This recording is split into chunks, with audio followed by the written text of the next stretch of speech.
Nsima the Centaur Inyang here. Hip mobility. So let's get right into it. I started doing more mobility work when I turned 20.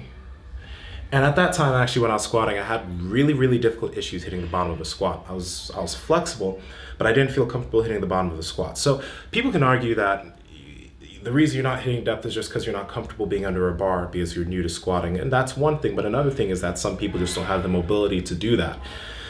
Well, after I started doing mobility work and getting more room in my hip capsule, I started being able to hit the bottom of a squat easier and easier and easier.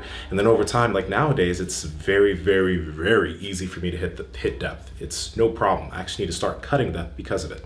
Now, I'm going to show you 3 mobilizations in this video that are very easy to apply, very easy to do, but some quick things you want to know before you actually do this. If you're going to do this before you work out, only do it for like a minute. Tops a minute 30, because you don't want to over mobilize before you're getting into a kind of movement where you have to produce a large amount of force. Just like you don't want to overstretch before having to potentially squat or deadlift. You don't want to do this too much because it will cause a little bit of damage in the hip area, and you don't want to do that if you're about to squat 400 pounds. Okay, so ideally do it beforehand if you're trying to maybe get a little bit of a warm up those areas. But where you're going to get the most out of this is afterwards. After you work out, or if you're at home doing this, that's where you're going to get the most out of this. Now, when you're doing this after working out or at home, you want to be able to hold the position for anywhere between 2 minutes and 30 seconds and 3 minutes and 30 seconds. So let's get right into the first one. This is just, you're gonna have your foot on the ground, okay? So you're in a lunging position kind of. And what you can do is your foot that's up, okay, with the knee, what you're gonna do is you're gonna create that torsion force, that twisting force with your foot so that your knee's popping out to the outside.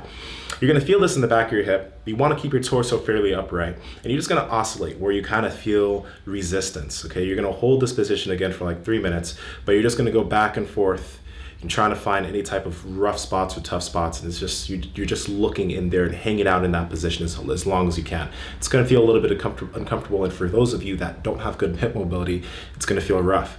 Now, after a while, what you wanna do is you wanna push that knee outwards, giving yourself a little bit more room, pushing it outwards, and over the 3 minutes that you're doing this, you wanna try and get farther and farther and farther into that hip.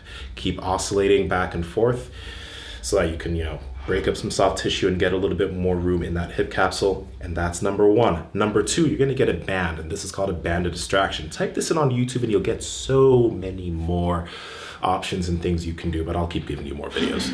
Whoa, what's up? Anyway, band of distraction. What you're gonna do is the same thing you're doing before, but this time, it's okay, doesn't matter. This time it's just the same thing actually. Yeah, your foot's gonna be forward, you're gonna be pushing the knee out, you're gonna be holding the position for 3 minutes, and you're just gonna be feeling the top of the top of your thigh bone or your femur pushing into the back of your hip.